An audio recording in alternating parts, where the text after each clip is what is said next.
Para iniciar nuestra catequesis, vamos a invocar a la Santísima Trinidad. En el nombre del Padre, del Hijo y del Espíritu Santo. Amén. Señor, en este momento deseamos dejar atrás todo lo que no viene de ti y ponernos en tu presencia, Señor. Y yo para eso quiero alabarte y glorificarte, porque tu amor y tu misericordia me alcanzaron, Señor. Quiero alabarte y glorificarte, porque solo tú eres santo, y tuyo es el poder, el honor y la gloria por siempre, Señor. Quiero alabarte y glorificarte por tu inmenso amor, por ser ese Padre bueno que siempre nos espera, Señor, que aguarda paciente, siempre, siempre esperando nuestro retorno. Te quiero alabar y glorificar, porque por la santa cruz de tu Hijo redimiste al mundo entero por amor y con amor, Señor. Y en este momento quiero pedirte perdón por todos mis pecados de pensamiento, de palabra, de obra y de omisión. Te pido perdón de corazón, Señor, por las cosas malas que hice y las cosas buenas que dejé de hacer. Y le invito a que cada uno haga lo mismo en este momento, en el silencio de su corazón.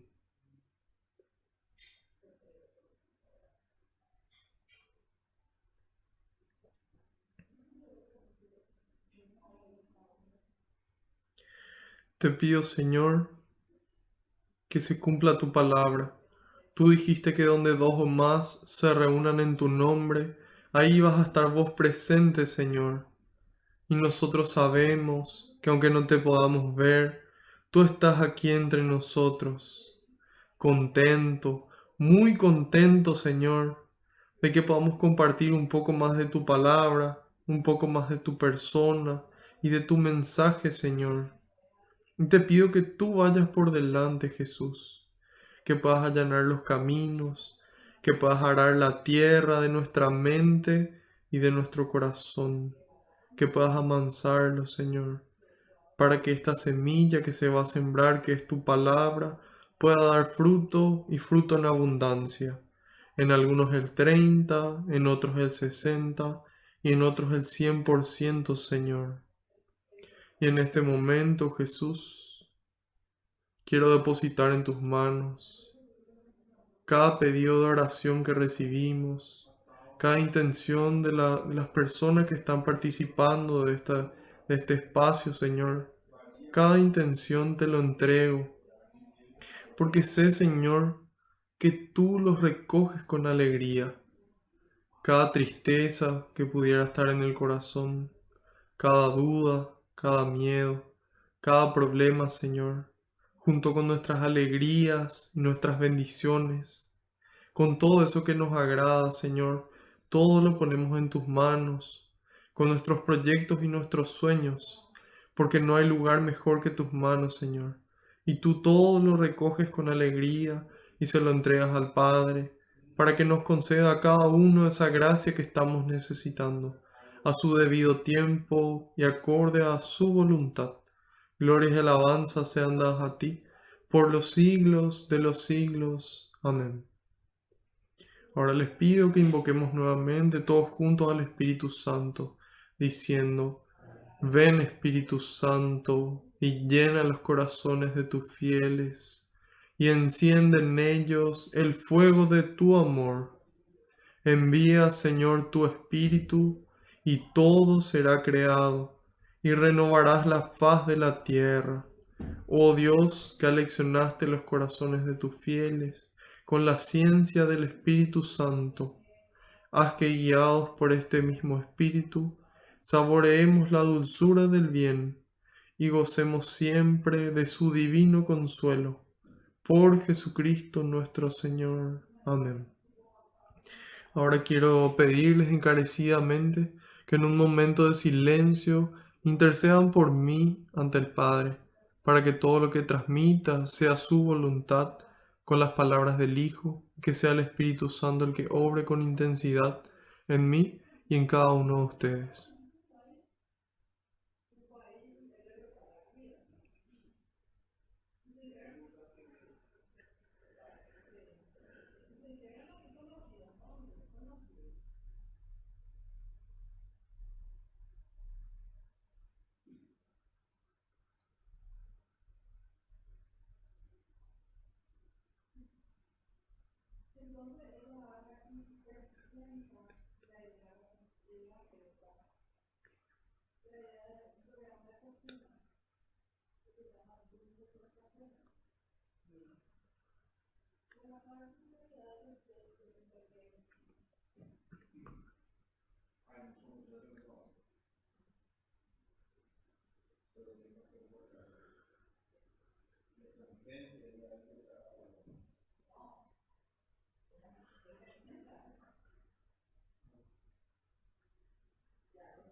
Amén.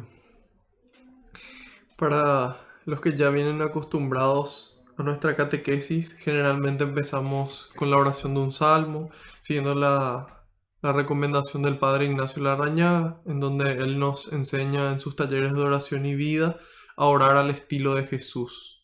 Jesús, como buen judío, oraba con los salmos, la mayoría de ellos atribuidos al rey David, y así también eh, conocemos la importancia que tienen los salmos en la liturgia de la misa.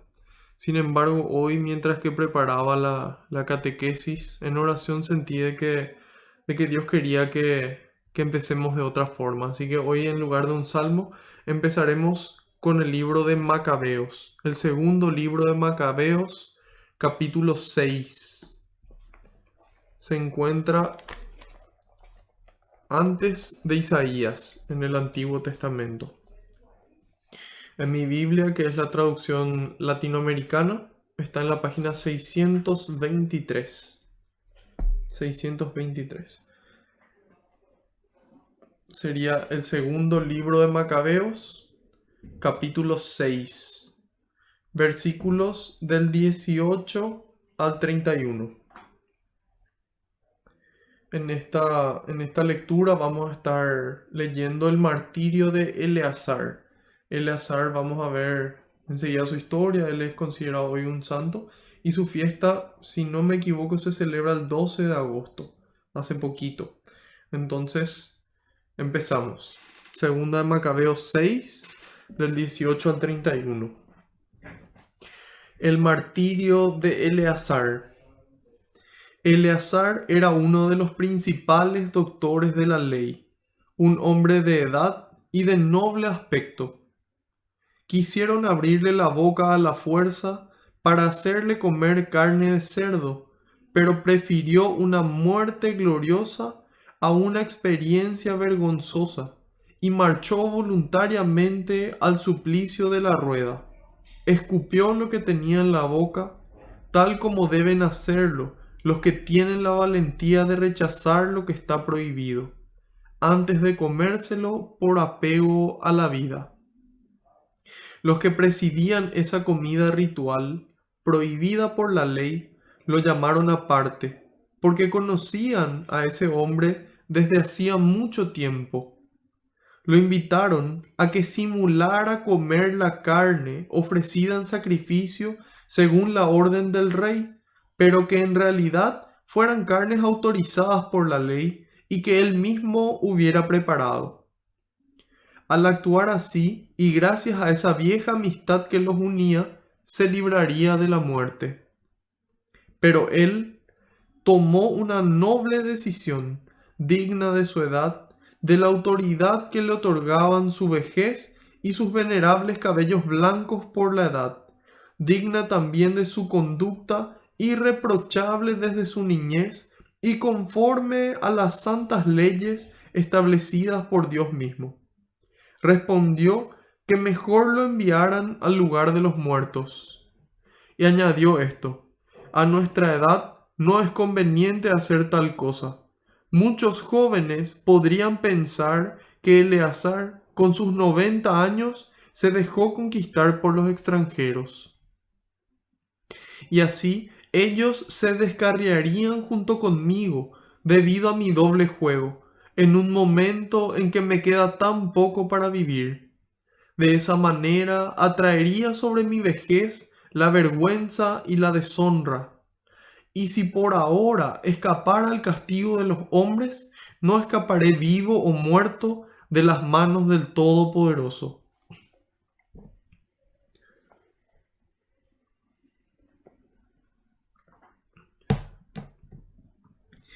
Al abandonar ahora la vida valientemente, me mostraré digno de mi vejez y dejaré a los jóvenes el noble ejemplo de una muerte voluntaria y generosa en defensa de las venerables y santas leyes.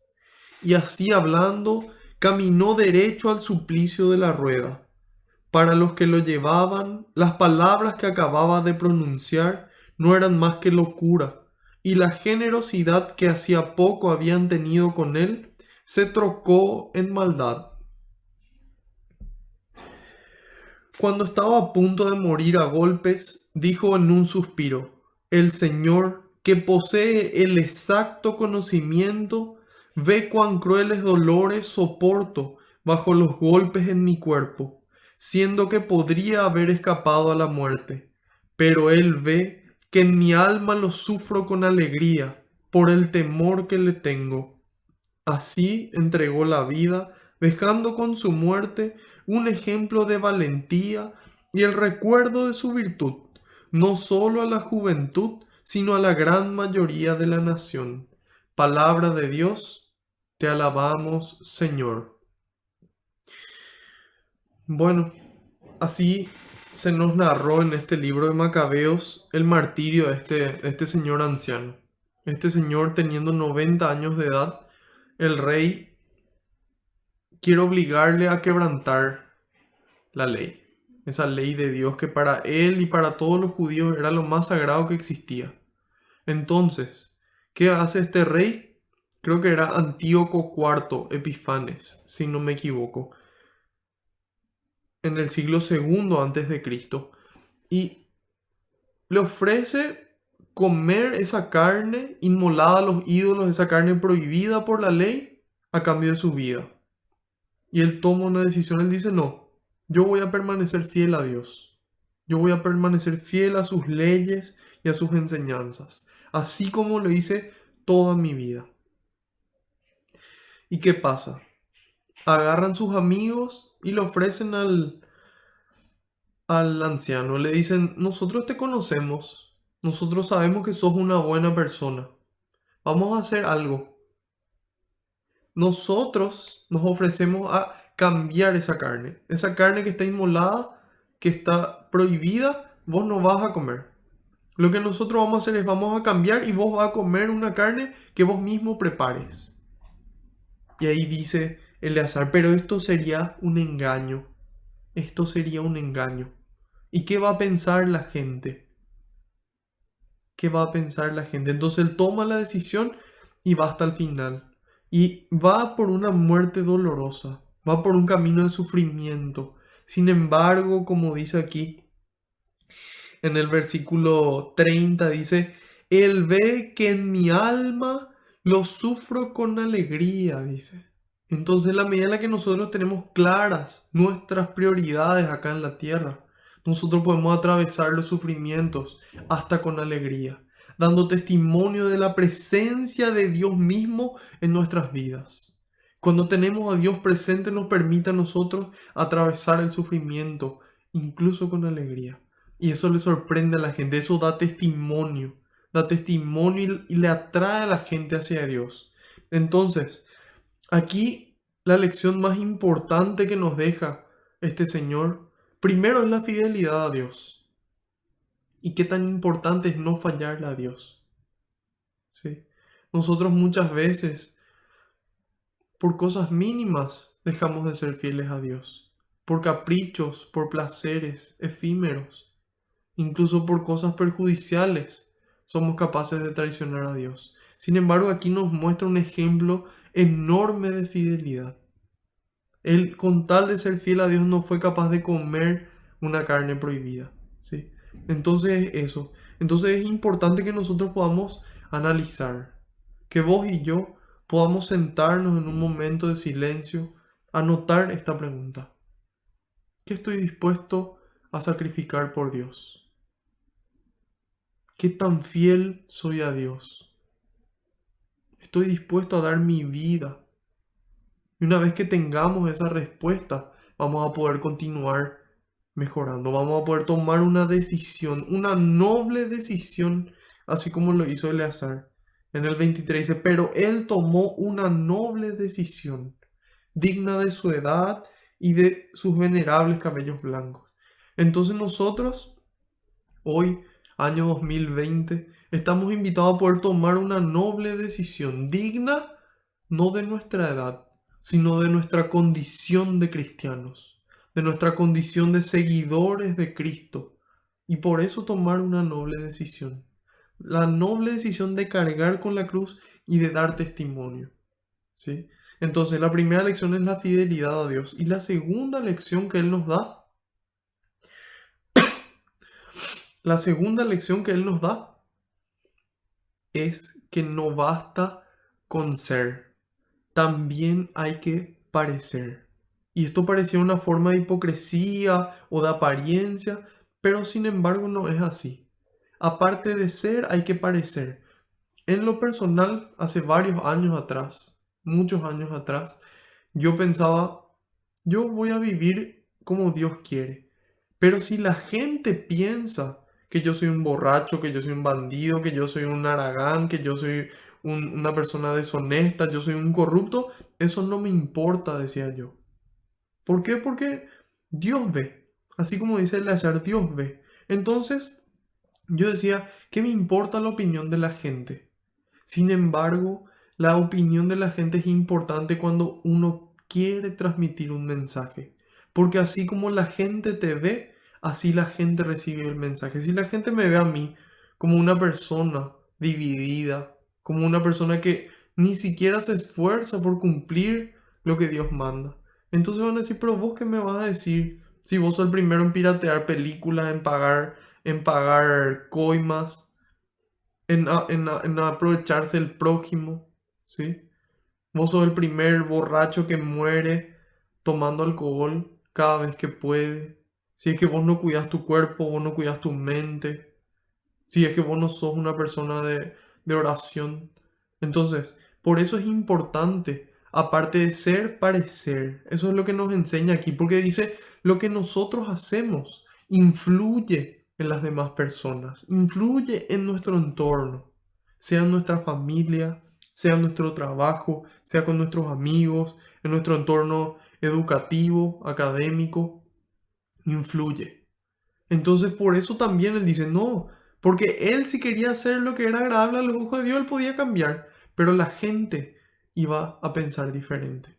Entonces es por eso que es importante ser fieles a Dios y también poder actuar de forma correcta frente a los hombres.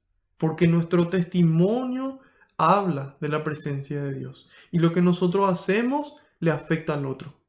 Si nosotros dejamos hacer las cosas, tal vez el otro se aleje de Dios por lo que nosotros hacemos. Entonces, ahí dice, termina en el 31, dice, así entregó la vida, dejando con su muerte un ejemplo de valentía y recuerdo de su virtud, no solo en la juventud, sino a la gran mayoría de la nación. Entonces son esas dos cosas, que nosotros podamos amarle a Dios y por amor serle fieles, no por temor. Porque aquí Él dice, sufro con alegría por el temor que le tengo. Sin embargo, hoy nosotros, ya no judíos, sino judeocristianos, cristianos católicos, sabemos que el motor capaz de vencer hasta la muerte es el amor. Y que es necesario que nosotros, por el amor, hagamos las cosas. Porque si no las hacemos por amor es difícil que podamos hacerlas y es difícil que podamos continuar haciéndolas por mucho tiempo. Y Dios quiere que podamos cumplir su ley, que podamos amarle a Él desde nuestra niñez, así como lo hizo Elazar, hasta el fin de su vida. Entonces que podamos nosotros experimentar ese amor de Dios. Eso es lo que yo más anhelo, que vos y yo podamos experimentar cada día el amor de Dios y eso nos lleve a dar testimonio ante Dios y ante los hombres. ¿Sí? Y ahora vamos a continuar con nuestra catequesis. Vamos a pasar al libro de Hechos de los Apóstoles en el capítulo 4. Nosotros habíamos visto en el capítulo 3 cómo Pedro y Juan iban de camino a la oración de las 3 de la tarde al templo, mostrando su disciplina en la oración. Y habíamos hablado de la importancia de esa disciplina, de esa perseverancia en la oración. Ahí ellos obraron un milagro con el poder de Dios en el nombre de Jesús. Le hicieron caminar, le levantaron, le miraron a esa persona que estaba pidiendo limosna y le dicen: no tengo ni oro ni plata, pero lo que tengo te doy. En el nombre de Jesucristo el Nazareno, levántate y camina. Y le agarra de la mano Pedro y le levanta. ¿Sí? Entonces dijimos de que es un ejemplo de que nosotros debemos obrar, de que debemos actuar. A veces haciendo milagros extraordinarios con el poder de Dios, a veces un milagro ordinario, como una sonrisa, como un abrazo, como un gesto, como una palabra, ¿sí? Y la forma en la que debemos hacerlo, debemos devolverle la dignidad a la persona. No hacerlo de mala gana, sino con alegría. Y ahí Pedro proclama y dice: ¿por qué se sorprenden tanto, israelitas? ¿Por qué se sorprenden tanto?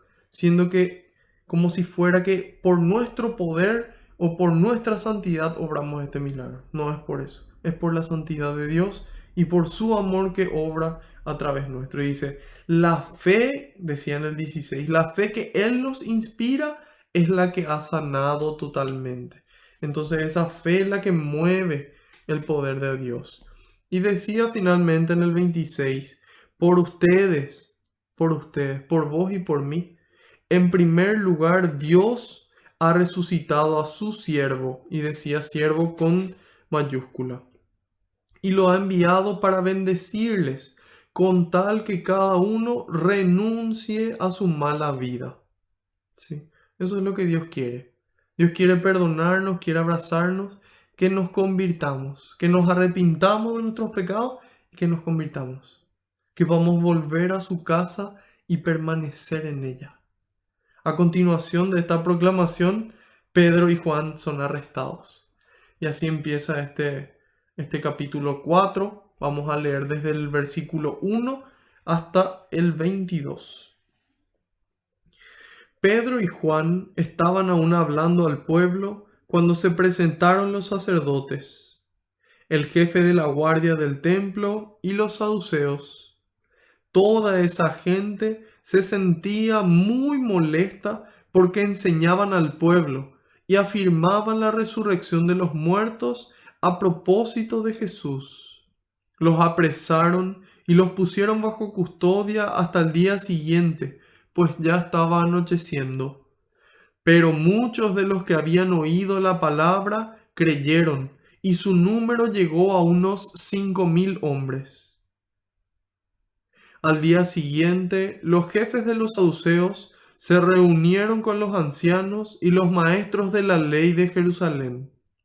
Allí estaban el sumo sacerdote Anás, Caifás, Jonatán, Alejandro y todos los que pertenecían a la alta clase sacerdotal. Mandaron a traer a Pedro y Juan ante ellos y empezaron a interrogarles. ¿Con qué poder han hecho ustedes eso? ¿A qué ser celestial han invocado? Entonces Pedro, lleno del Espíritu Santo, les dijo: jefes del pueblo y ancianos, hoy debemos responder por el bien que hemos hecho a un enfermo. ¿A quién se debe esa sanación? Sépanlo todos ustedes y todo el pueblo de Israel: este hombre que está aquí sano delante de ustedes ha sido sanado por el nombre de Jesucristo el Nazareno, a quien ustedes crucificaron, pero a quien Dios ha resucitado de entre los muertos. Él es la piedra que ustedes los constructores despreciaron y que se ha convertido en piedra angular. No hay salvación en ningún otro, pues bajo el cielo no se ha dado a los hombres ningún otro nombre por el que debamos ser salvados. Quedaron admirados al ver la seguridad con que hablaban Pedro y Juan, que eran hombres sin instrucción ni preparación, pero sabían que habían estado con Jesús.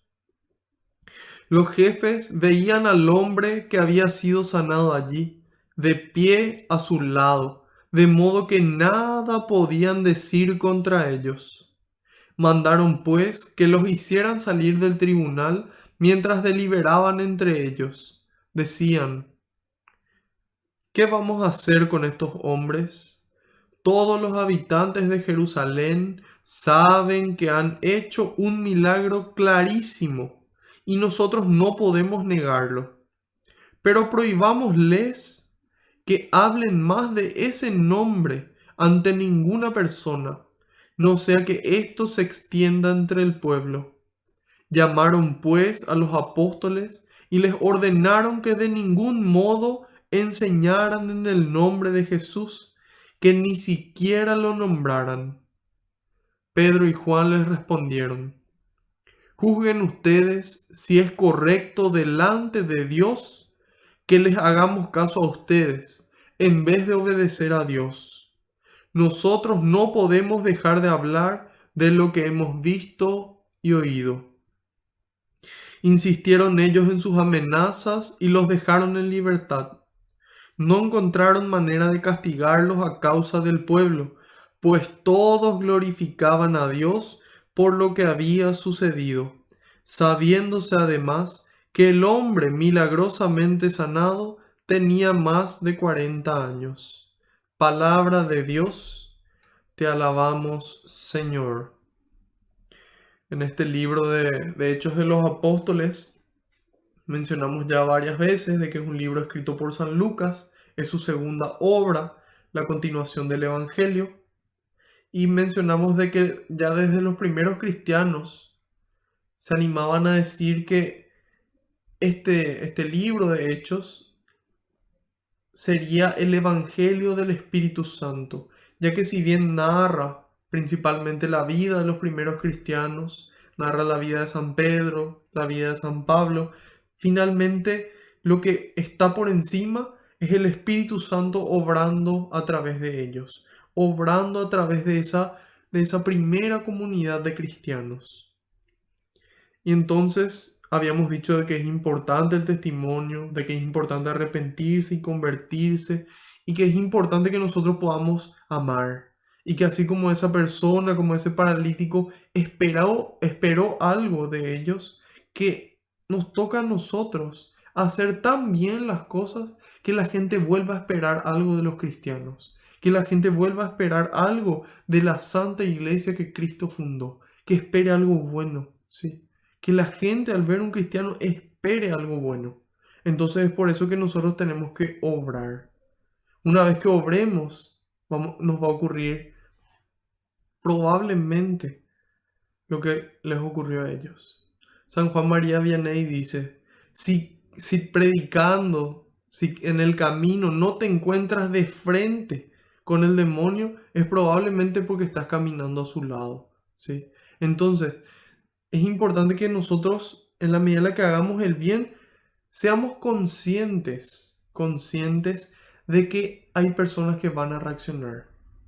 Y aquí dice en el 1: Pedro y Juan estaban aún hablando cuando se presentaron estas personas, los sacerdotes, el jefe de la guardia, los saduceos. Entonces, mientras que estemos obrando el bien, mientras que estemos construyendo el reino de los cielos, en ese momento, mientras que estemos predicando con palabra o con obras, se va a manifestar el enemigo, ¿sí? Se van a manifestar esas personas que no quieren hacer bien las cosas, que prefieren tomar el camino corto al camino correcto. A veces esas personas aparecen en nuestra familia, a veces entre nuestros amigos, a veces en nuestra pareja, nuestra novia, nuestro novio, dependiendo si sea hombre o mujer. Entonces, hay veces que dentro de nuestra parroquia también se filtra el mal, se filtra esta intención que no viene de Dios, que no va acorde a su voluntad. Entonces es importante que nosotros obremos, así como lo hizo Cristo, así como lo hicieron los apóstoles, así como lo hizo Eleazar también, y tantas otras personas que dieron testimonio. Y en el momento en el que estaban obrando, en ese momento van a reaccionar. ¿Sí? Y dice en el 2 toda esa gente dice, no dice toda la gente. ¿Sí? ¿Por qué no dice toda la gente? Porque hay muchas personas que estaban contentos con ellos, que estaban contentos con Pedro y con Juan y con las cosas buenas que ellos estaban haciendo, con el amor que ellos estaban demostrando. Y ellos estaban contentos, había mucha gente que estaba con ellos. Sin embargo, hay otra gente nomás que no está de acuerdo, ¿sí? Entonces es importante que nos acordemos de eso. A veces esas personas que obran mal nos desesperan y decimos, no, ¿y dónde queda la esperanza de este mundo? Sin embargo, hay que acordarnos. Un árbol que cae hace más ruido que 1000 árboles que están creciendo. Hay muchas personas que están trabajando por el reino, que están haciendo el bien.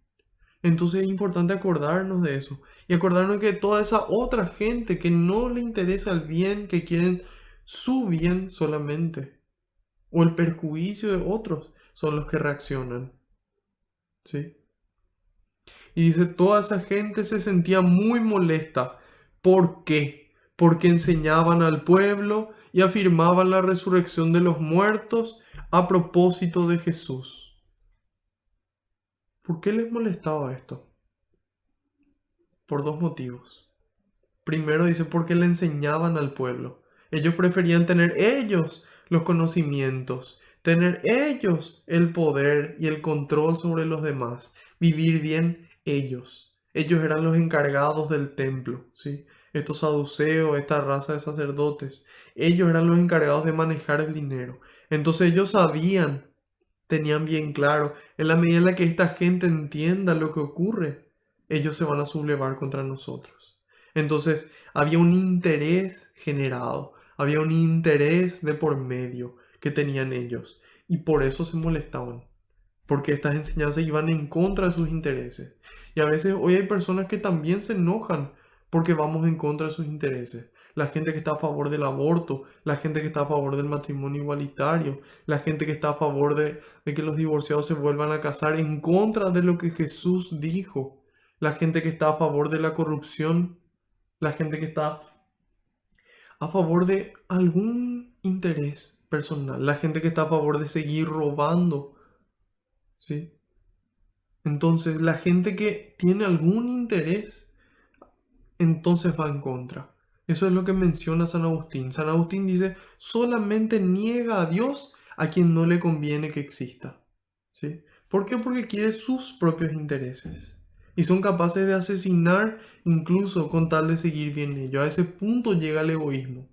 Entonces, dice, le molesta porque enseñaban al pueblo y afirmaban la resurrección de los muertos. Al afirmar la resurrección de los muertos, iban en contra de la doctrina de los saduceos. Ellos enseñaban que no existe la resurrección, que no existen los ángeles y los espíritus, ¿sí? Entonces, en la medida en la que yo creo, vos y yo creemos de que existe una vida eterna, entonces le damos menos importancia y menos valor a la palabra de las personas que pueden hacer algo a nuestro cuerpo. Porque nosotros somos conscientes, así como Eleazar, de que hay una vida eterna, de que hay un Dios que todo lo ve y de que Él va a darnos el premio máximo. Entonces, en la medida en la que la gente creía en la resurrección, menos importancia le iba a dar al poder que tenían estos saduceos. Entonces, interés generado y nuevamente el poder en particular. Después dice En el 3 los apresaron y los pusieron bajo custodia hasta el día siguiente, pues ya estaba anocheciendo. Pero muchos de los que habían oído la palabra creyeron, dice. Muchos de los que habían oído la palabra creyeron, ¿sí?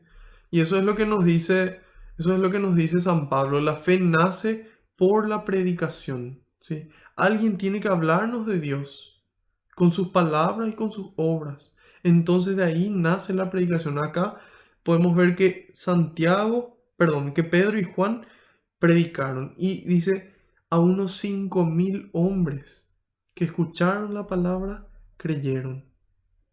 ¿Sí? 5.000 hombres. Hoy tal vez hay personas que con 5.000 homilías no se convierten. ¿Y por qué eso es? Porque la persona que está predicando no tiene la autoridad de Dios. Porque la persona no vive, no da su testimonio. Entonces la gente no cree. Yo suelo dar un ejemplo muy claro en el que yo, por ejemplo, vendo un detergente para ropas, ¿sí? Y yo puedo decir, yo tengo el mejor detergente de lavarropas del mundo. Pero así también puede venir una persona después de mí o otra antes de mí y decir lo mismo. Entonces, ¿en qué medida la gente va a creer que lo mío es lo mejor? En la medida en la que yo agarre, ponga una ropa sucia, meta en el detergente, saque y esa ropa esté impecable. Entonces la gente va a creer. Entonces la gente va a decir, sí, este es el mejor, porque la gente cuando ve, cree. Cuando escucha, cree. Entonces eso es lo que ellos hicieron. Por eso que es fundamental la labor de evangelización.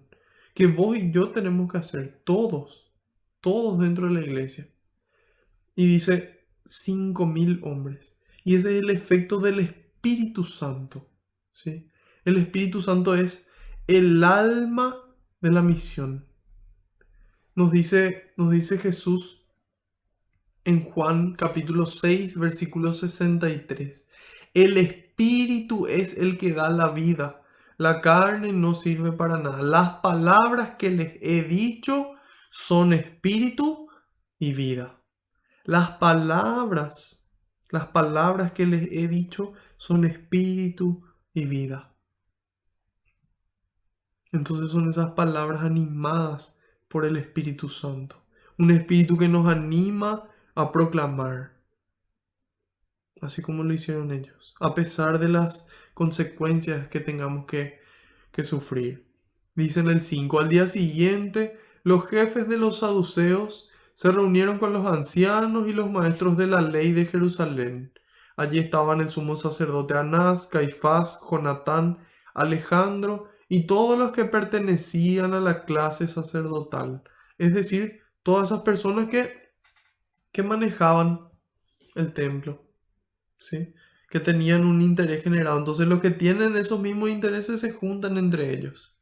Qué importante que nosotros, que tengamos buenos intereses, podamos juntarnos también entre nosotros y poder trabajar en conjunto. En equipo se trabaja más y da más gusto. Nos cita aquí algunas personas, Lucas, como para que nosotros podamos ubicarnos históricamente en qué momento, alrededor de qué año se da esta situación, ¿sí? Y dice en el 7, mandaron a traer a Pedro y a Juan ante ellos y empezaron a interrogarles. ¿Con qué poder han hecho ustedes eso? ¿A qué ser celestial han invocado? Y Pedro entonces responde, lleno del Espíritu Santo, dice el 8. Entonces Pedro, lleno del Espíritu Santo, les dijo, ¿sí? Y acá nuevamente vemos la obra del Espíritu Santo en cada uno de nosotros. ¿Y a qué nos lleva? Segunda de Timoteo, capítulo 1, versículo 7, dice, porque Dios no nos dio un espíritu de timidez, dice. No nos dio un espíritu de timidez, sino un espíritu de fortaleza, de amor y de buen juicio. No nos dio un espíritu de timidez, sino un espíritu de fortaleza para poder sobrellevar las situaciones, de amor para poder hacerlo con amor y de buen juicio para que nosotros podamos juzgar a las personas. Categórico que no nos juzguen y no serán juzgados, para que podamos juzgar los actos. Es necesario que podamos juzgar los actos, los ajenos y los nuestros, para poder corregir, para poder identificar qué es lo que se hace mal y poder trabajar al respecto. Entonces ese es el Espíritu Santo, es el Espíritu de Dios que Cristo infundió sobre nosotros. Nos dice el Evangelio que sopló sobre ellos su Espíritu. Hoy Cristo mismo vuelve a soplar su Espíritu sobre vos y sobre mí, para que sea un espíritu de fortaleza, así como Él resistió. Un espíritu de amor que nos permita salir de nosotros mismos. Y un espíritu de buen juicio para tomar las decisiones correctas. No solamente para poder discernir esto es lo correcto y esto no, sino poder hacerlo. Ese es el espíritu, ¿sí? Ya veíamos en Hechos 1:8 que decía, recibirán la fuerza del Espíritu Santo y cuando venga sobre ustedes, ustedes serán mis testigos en Jerusalén y en todos los pueblos. Entonces eso es lo que quiere Cristo. Él dice, es conveniente que yo vaya al Padre. Imagínense, es conveniente que Jesús deje la tierra para poder enviarnos a nosotros su Espíritu y que nosotros como iglesia continuemos la misión con fortaleza, con amor y con buen juicio. Entonces, continuamos. Pedro lleno del Espíritu Santo. Si nosotros queremos poder hablar como Pedro, queremos poder predicar como él, queremos poder obrar como él lo hizo, obrar como Eleazar lo hizo, es necesario que tengamos al Espíritu Santo. El padre Raniero Cantalamessa tiene una conferencia preciosa que se llama El Espíritu Santo es el alma de la misión. El alma de la misión. Esta misión que tenemos vos y yo, que ya vimos en el Evangelio, que es estar con Cristo, dice Marcos. Estar con Cristo y anunciar el Evangelio. Es estar con Él. Entonces, las predicaciones, las enseñanzas que damos no son nuestras palabras que le pedimos fuerza a Dios, sino que le pedimos a Dios transmitir sus palabras. El Espíritu Santo nos ilumina, el Espíritu Santo nos ilumina qué es lo que Dios quiere transmitir.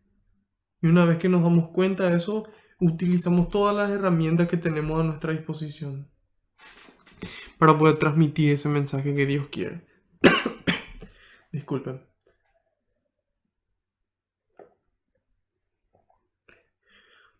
Entonces, en la medida en la que nos llenamos del Espíritu, del Padre Raniero dice que hay dos condiciones necesarias para recibir el Espíritu Santo. Que cada vez que pidamos vamos a recibirlo, cada día.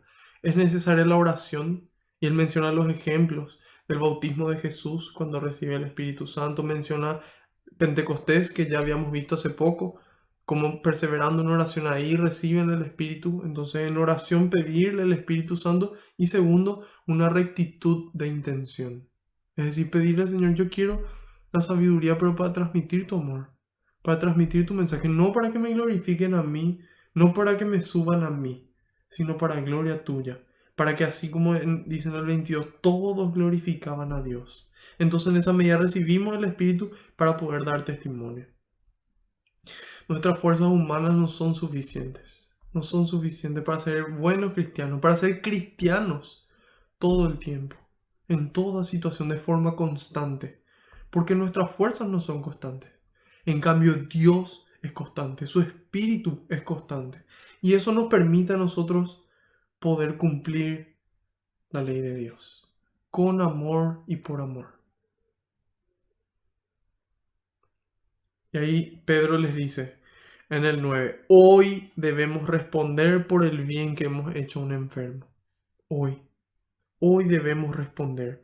Hoy tenemos la responsabilidad, la gracia más grande que existe. Yo creo que no existe una alegría y una bendición más grande que ser cristiano católico y haber recibido esa gracia de Dios y poder conocer y tener toda la riqueza que hay en nuestra iglesia, en la Sagrada Escritura, en la tradición, en el magisterio, en la iglesia misma, en la vida de los santos. Yo en lo personal pienso que no existe una gracia más grande que esa.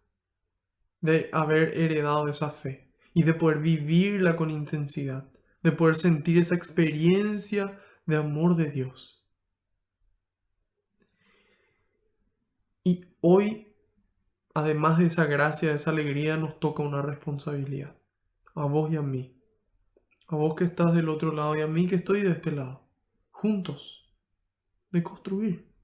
Esa es nuestra responsabilidad, de dar testimonio, sin importar las consecuencias, contentos de hacerlo por Dios.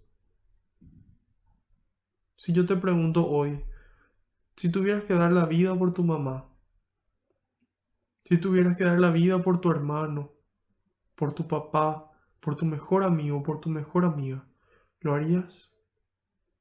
Ojalá que la respuesta haya sido sí.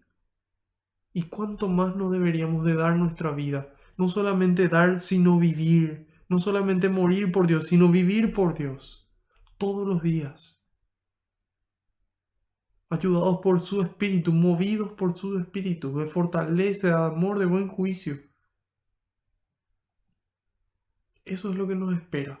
Esa es nuestra responsabilidad. Eso es lo que nos toca a nosotros hacer. Y podemos agradecer por esa responsabilidad o podemos quejarnos por esa responsabilidad.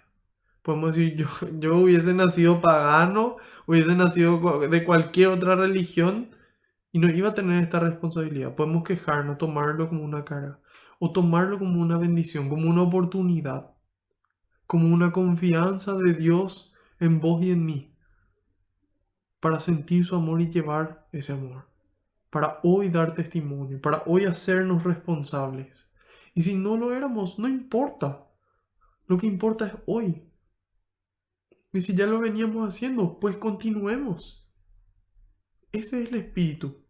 Esa es la actitud. Y dice, ¿a quién se debe esta sanación? Sépanlo todos ustedes y todo el pueblo de Israel, sin miedo y sin vergüenza.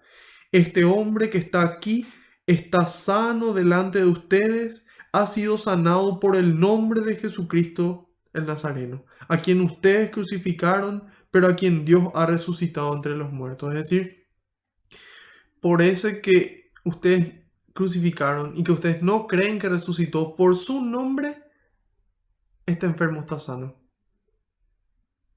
Y dice en el 11, Él es la piedra que ustedes los constructores despreciaron y que se ha convertido en la piedra angular. Eso nos trae recuerdos del Salmo 118. Fue la piedra que rechazaron los constructores. ¿Quién eran los constructores? Esas personas a las que se le encargó el trabajo de construir el reino. Ese pueblo judío que tenían que apacentar el rebaño, ¿sí? Que tenían que cuidar la grey de Dios. Y sin embargo su egoísmo les venció. Entonces dice, bueno, ustedes los constructores despreciaron y se ha convertido en la piedra angular. ¿Qué es la piedra angular? Para nosotros es como que tal vez no tenga tanto sentido. Sin embargo, para ellos todos saben cómo se construye una casa. Hoy en el año 2020 una casa se construye, primero se cava, se colocan los cimientos, luego se coloca el piso, luego las murallas, finalmente el techo, ¿sí? Bueno, algo similar ocurría en aquella época. Primero había una piedra que era el fundamento, ¿sí? Que era el cimiento. Luego se colocaban las paredes laterales y finalmente se colocaba encima una piedra angular, una piedra de mucho peso encima que le daba solidez a la construcción, ¿sí? Esa piedra que le da solidez a la fe, fundamentada sobre Pedro y los apóstoles que son los pilares, es Jesucristo. ¿Sí? La piedra que ustedes rechazaron es la piedra angular, es la piedra más importante. Sin ella, la construcción no puede mantenerse en pie, no puede sostenerse. ¿Sí? Y ese es Cristo. Y dice, no hay salvación en ningún otro, dice el 12, pues bajo el cielo no se ha dado a los hombres ningún otro nombre por el que debamos ser salvados. Más claro, imposible. No hay salvación en ningún otro, pues bajo el cielo no se ha dado a los hombres ningún otro nombre por el que debamos ser salvados, ¿sí? Nosotros podemos ser devotos de la Virgen, podemos ser devotos de los santos, podemos ser lo que nosotros queramos, ¿sí? Sin embargo, ninguno de ellos nos salvó, ¿sí? El que realmente nos salvó fue Cristo. sacerdote, altar y sacrificio. ¿Sí? Él mismo, Él como sumo sacerdote sacrifica su vida de una vez y para siempre, para salvarnos a todos los que existieron antes de que Él venga, que esperaban la salvación, todos los que estuvieron en su tiempo y todos los que están ahora y los que van a venir hasta su segunda venida. ¿Sí? Ese es Cristo. Él es nuestro Salvador y es su Espíritu el que sopla sobre vos y sobre mí para que podamos seguir su camino. Por supuesto que todos los santos y la Virgen y las devociones que podamos tener nos ayudan. Sí, nos ayudan. Pero finalmente, ¿a quién es que tenemos que conocer a profundidad? A Cristo. Y después podemos seguir sus ejemplos. Finalmente, ellos son seguidores de Cristo. Lo importante es no perder nuestro norte, no perder nuestro centro, no olvidar de que es Cristo el único capaz de salvarnos. Por un hombre entró la condenación al mundo, por otro hombre llegó la salvación.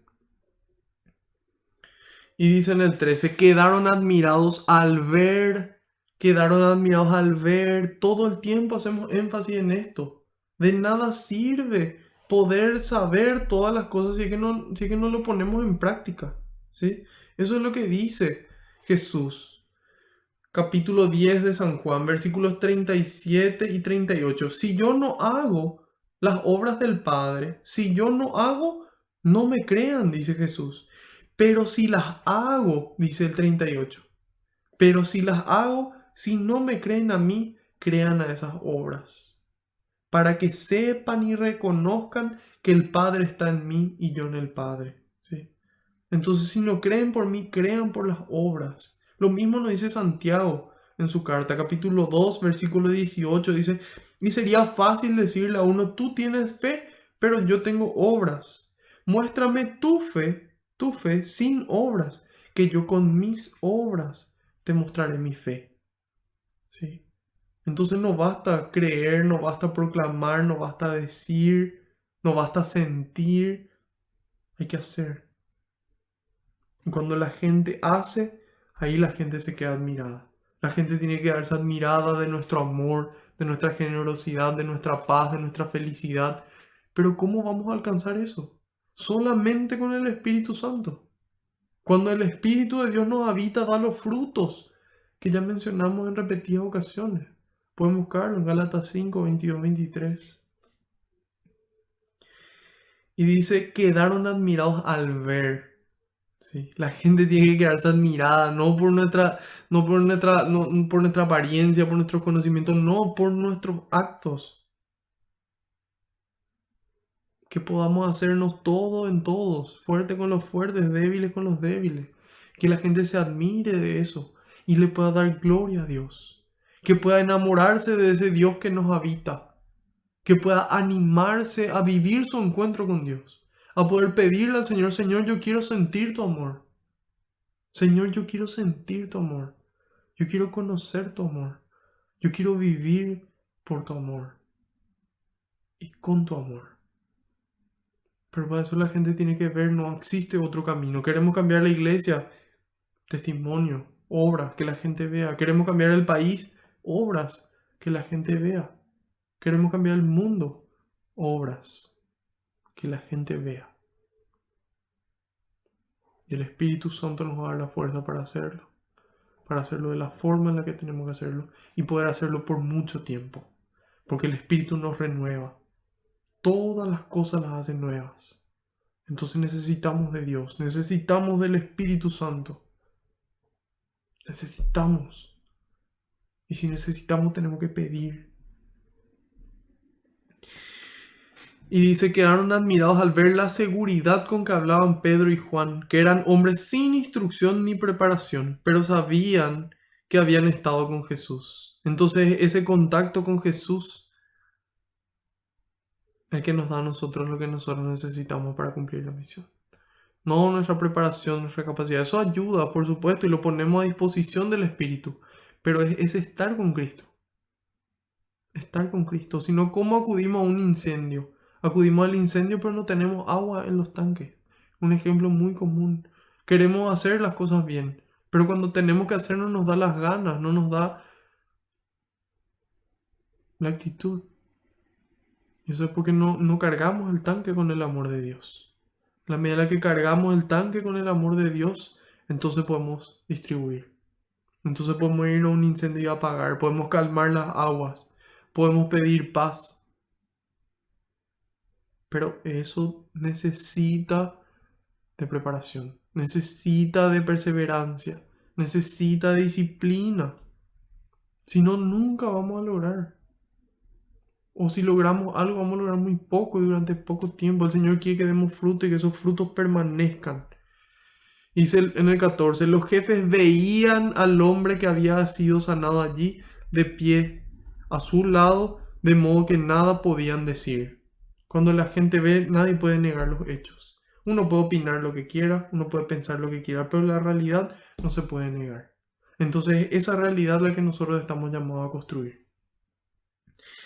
Y dice en el 15, mandaron pues que los hicieran salir del tribunal mientras deliberaban entre ellos. Decían, ¿qué vamos a hacer con estos hombres? ¿Qué vamos a hacer? No tenemos idea. Ya hicieron las cosas que hicieron. Ellos obraron. Acá ya no es palabra contra palabra. Acá es realidad contra una opinión, contra un interés. ¿Qué vamos a hacer? Y ahí responde, todos los habitantes de Jerusalén saben, dice, saben. Todos saben que han hecho un milagro clarísimo. Nuevamente, ¿esto es magia? ¿Acaso lo que hicieron fue convencerle al paralítico o había sido Pedro y Juan eran cirujanos y le reconstruyeron los tejidos? ¿O es que acaso ellos obraron un milagro con el poder de Dios? ¿O es magia? Ninguna magia. Es el poder de Dios manifestado por encima de lo espiritual y por encima de lo físico. ¿Sí? La fe del paralítico y la fe de ellos, trabajando en conjunto. Y se hicieron un milagro clarísimo. No lo digo yo, lo dice la palabra de Dios. Y dice, y nosotros no podemos negarlo, dice. No podemos negarlo. Pero prohibámosles que hablen más de ese nombre. Eso es lo que podemos hacer, prohibirle, que no hablen, que no se extienda más. Le llamaron y les ordenaron, dice. Les dieron una orden. Ustedes tienen terminantemente prohibido esto. ¿Sí? Hoy también se da lo mismo en nuestra sociedad. Hoy hay médicos que se ven obligados a abortar, a asesinar a un bebé inocente por orden de la ley. Entonces, ¿qué hacer como cristianos? ¿Qué hacer? Debemos responder como Pedro y como Juan. En el 19 dice, Pedro y Juan le respondieron, juzguen ustedes si es correcto delante de Dios, dice. No dice si es conveniente, no dice si da gusto, dice si es correcto delante de Dios. Juzguen ustedes si es correcto delante de Dios. Que les hagamos caso a ustedes en vez de obedecer a Dios, dice. Entonces nosotros es importante que sepamos como cristianos si debemos obedecer o no a la autoridad. ¿Y cuál es la respuesta? La respuesta es si debemos obedecer o no debemos obedecer. La respuesta es que depende. Ahí podemos acudir nosotros al catecismo de la Iglesia Católica, ¿sí? Y antes de eso, antes de acudir al catecismo, acudimos a la palabra de Dios. Vamos a leer la carta a los Romanos, capítulo 13, del 1 al 7. San Pablo dice, cada uno en esta vida debe someterse a las autoridades, dice. Cada uno en esta vida debe someterse a las autoridades. Pues no hay autoridad que no venga de Dios y los cargos públicos existen por voluntad de Dios, dice. Es decir, Dios creó los cargos públicos, eso es lo que está diciendo. Entonces nosotros, ¿qué nos toca? Obedecer. Y dice en el 2, por lo tanto, el que se opone a la autoridad se rebela contra un decreto de Dios y tendrá que responder por esa rebeldía. No hay por qué temer a las autoridades cuando se obra bien, dice. Pero sí cuando se obra mal. ¿Quieres vivir sin tener miedo a las autoridades? Pórtate bien y te felicitarán. Eso en caso de que las autoridades sean como Dios quiere que sean. Enseguida vamos a ver cómo Dios quiere que sean las autoridades, para que nosotros podamos responder así como dice San Pablo. Dice, han recibido de Dios la misión de llevarte al bien, dice. Imagínense que tu gobierno y mi gobierno tienen la misión de llevarnos al bien, tienen la misión de llevarnos a Dios, de hacerle tener una mejor calidad de vida a las personas. Y dice, han recibido de Dios la misión, dice. Imagínense. Y si te portas mal, témelas, pues no tienen armas sin razón, dice. También tienen misión de Dios para castigar a los malhechores. Así pues, hay que obedecer, pero no solamente por miedo al castigo, sino por deber de conciencia, dice. No porque alguien me va a multar, no porque alguien me va a llevar preso, sino porque acá adentro y acá adentro yo sé lo que es correcto. Porque ahí adentro vos sabés lo que es correcto. Por deber de conciencia, dice. Por la misma razón pagan los impuestos, dice. No, yo no voy a pagar más impuestos porque no sé. Por la misma razón pagan los impuestos y deben considerar a quienes los cobran como funcionarios de Dios, dice. Cómo cuesta de repente al ver las cosas que se hacen con nuestros impuestos considerarles como funcionarios de Dios, ¿no? Y dice, den pues a cada uno lo que le corresponde. El impuesto si se le debe impuesto, tasas si se deben tasas, obediencia si corresponde obedecer, respeto si se le debe respeto, dice. ¿Sí? Entonces estamos llamados a obedecer y no solamente obedecer a las autoridades, sino considerarles como funcionarios de Dios y rezar por ellos. Nosotros muchas veces nos quejamos y nos quejamos por nuestra autoridad, por nuestro presidente, por nuestro parlamento, por las personas que dirigen tal vez nuestra parroquia, tal vez las personas que dirigen nuestra familia, por las personas que dirigen nuestras universidades, nuestros colegios. Pero rezamos por ellos. Pregúntate, ¿rezas por ellos? Deberías, dice la carta a Timoteo, primera Timoteo 2, versículos 1 y 2, dice, ante todo recomiendo que se hagan peticiones, dice, oraciones, súplicas y acción de gracias por todos, sin distinción de personas, no por las personas que te gustan, lo que te caen bien, no, sin distinción de personas, dice, muy claro. Y en el 2 dice, por los reyes y por todos los gobernantes, para que podamos llevar una vida tranquila y en paz con toda piedad y dignidad. Wow, wow. Nos pide la palabra de Dios que recemos por nuestra autoridad, que recemos por nuestros catequistas, por nuestros sacerdotes, por todas las personas, sin distinción de personas, dice. Y eso es lo que se reza en la liturgia, que pedimos por las autoridades, pedimos por la iglesia, pedimos por los necesitados. Entonces recen, dice, recen, hagan oraciones, súplicas, acción de gracias. Hagan eso. Hagan eso porque son funcionarios de Dios. A lo mejor así Dios logra tocar su corazón y ellos deciden tomar la decisión de convertirse. Pero ahora vamos a ver cómo deben ser las autoridades. ¿Qué es lo que dice Dios a las autoridades? Y si vos sos autoridad, lo que Dios te dice a vos y lo que me dice a mí y a cada persona. Dice Deuteronomio 17, versículos del 18 al 20. Dice, cuando suba al trono, deberá copiar para su uso esta ley del libro de los sacerdotes levitas. La llevará consigo, dice esa ley, la ley de Dios, los mandamientos. La leerá todos los días de su vida para que aprenda a temer a Yahvé, guardando todas las palabras de la ley y poniendo en práctica sus preceptos, dice. Voy a leer otra vez porque cuando suba al trono, es decir, cuando asuma el poder una persona, deberá copiar para su uso esta ley, dice, del libro de los sacerdotes los levitas. Atiendan claramente, dice, la llevará consigo, la leerá todos los días de su vida. Imagínense si tus gobernantes y mis gobernantes leyeron todos los días. Y dice, para que aprenda a temer a Yahvé, guardando todas las palabras de la ley. y poniendo en práctica sus preceptos. Imagínense si nuestros gobernantes todos los días leyeran la palabra de Dios y la pusieran en práctica. Si el mundo no iba a ser diferente.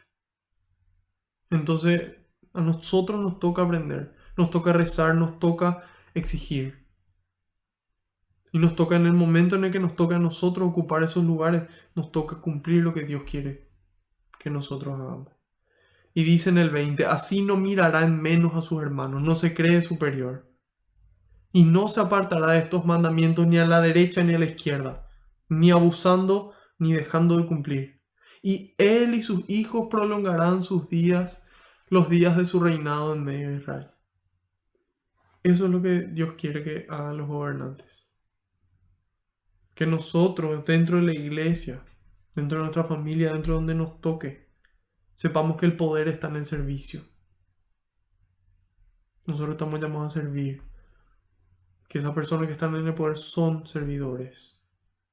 Que están llamados a cumplir la palabra de Dios, sus preceptos, a no alejarse ni a derecha ni a izquierda.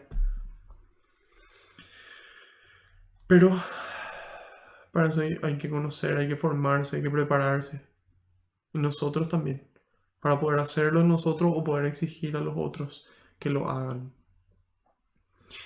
Finalmente, quiero compartirles el catecismo de la Iglesia Católica al respecto. En el numeral 2242 dice: el ciudadano tiene obligación en conciencia de no seguir las prescripciones de las autoridades civiles. ¿Cuándo? ¿Cuando se le antoje? No. Cuando estos preceptos son contrarios a las exigencias del orden moral, a los derechos fundamentales de las personas o a las enseñanzas del Evangelio. Si las leyes están en contra, nosotros tenemos la obligación de desobedecer. Eso es lo que dice. Y dice, el rechazo de la obediencia a las autoridades civiles, cuando sus exigencias son contrarias a las de recta conciencia, tiene su justificación en la distinción entre el servicio de Dios y el servicio de la comunidad política. Eso es lo que responde aquí. Dice, nosotros no podemos dejar, dice Pedro en el 20, no podemos dejar de hablar de lo que hemos visto y oído. Ellos le amenazaron, le insistieron y dicen, no encontraron manera de castigarlos a causa del pueblo, pues todos glorificaban a Dios por lo que había sucedido. Entonces, la medida en la que nosotros obramos bien, ¿sí?, y luchamos por los principios del Evangelio, que primero tenemos que conocer nosotros. Y es buenísimo que estemos aquí conociendo. Y te animo a que perseveres, a que continúes, porque los frutos de vivir así son preciosos. Yo experimenté lo que es empezar a vivir con radicalidad el Evangelio. ¿Sí? Eso no es ser extremista, eso significa esforzarse mucho por hacer lo que Dios quiere, por llenarse de Él, por amar, por dar testimonio. Y en esa medida la gente puede dar gloria a Dios. Hoy una persona me escribió y me dice, Marco, yo pienso que vos me puedes ayudar, o yo sé que vos me querés ayudar, que vos me puedes ayudar, algo así me dijo. Le necesito a Dios. Hace 2 años que no comulgo. Hace 2 años que no me confieso.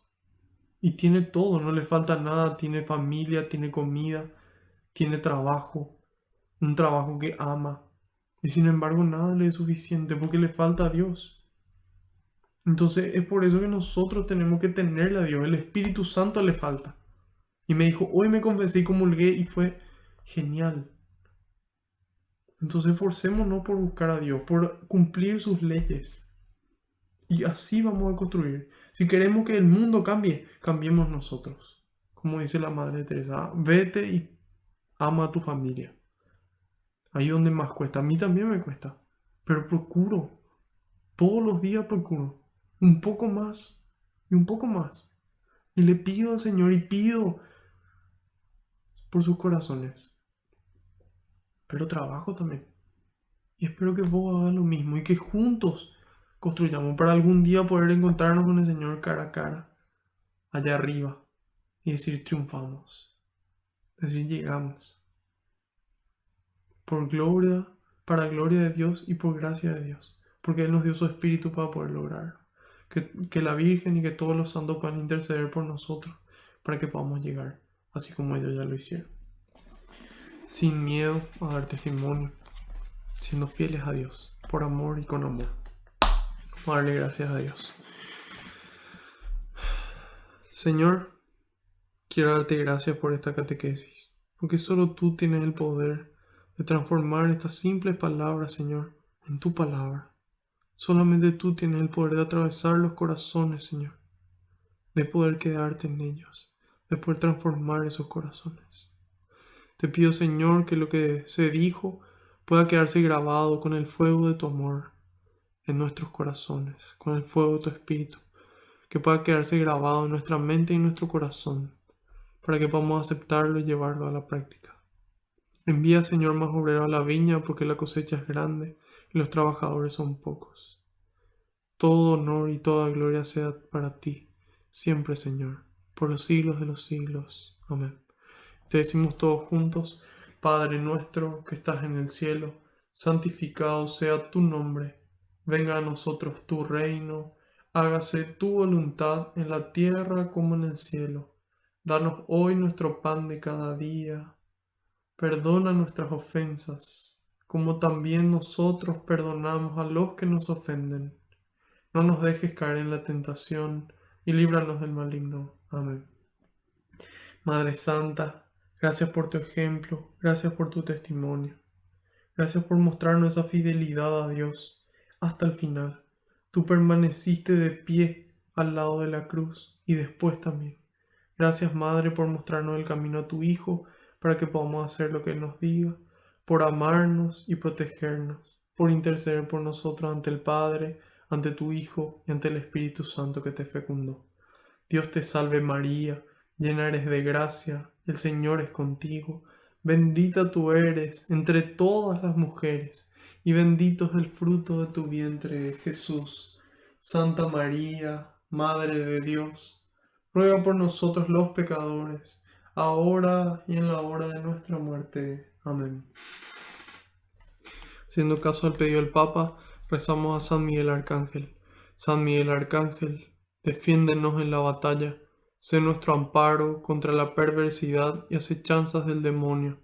Reprímale Dios, pedimos suplicantes, y tú, príncipe de la milicia celestial, arroja al infierno con el divino poder a Satanás y a los demás espíritus malignos que andan dispersos por el mundo para la perdición de las almas. Amén. Bajo tu amparo nos acogemos, Santa Madre de Dios. No desoyas las súplicas que te dirigimos en nuestras necesidades. Antes bien, líbranos de todo peligro, oh Virgen gloriosa y bendita. Ruega por nosotros, Santa Madre de Dios, para que seamos dignos de alcanzar las promesas y gracias de nuestro Señor Jesucristo. Amén. María, auxilio de los cristianos, ruega por nosotros. Sagrado corazón de Jesús, en vos confío y espero. Gloria al Padre, al Hijo y al Espíritu Santo, como era en el principio, ahora y siempre, por los siglos de los siglos. Amén. Alabado sea Jesucristo, por siempre sea bendito y alabado. Que la paz y la alegría del Señor nos acompañen a todas partes. En el nombre del Padre, del Hijo y del Espíritu Santo. Amén. Espero que esta catequesis haya sido abundante bendición para vos, para tu crecimiento espiritual. Espero que puedas pedirle al Señor su Espíritu y que si ha sido bendición, que puedas compartirla para llevar al Señor y a su Espíritu, así como el Padre, a todos los rincones del mundo.